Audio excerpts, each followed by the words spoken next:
Hello guys, welcome to Agulu Lake Hotel and Resorts located in Agulu, Anambra State.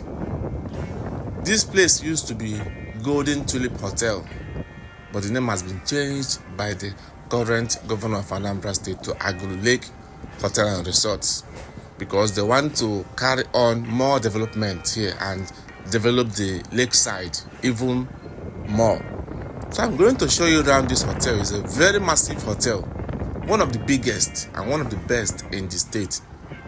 So I'm going to show you guys around to see different facilities that are in this hotel, from the massive pool to the lawn tennis court to the garden and to the lakeside itself. So stay tuned and don't go anywhere as I take you guys on this journey.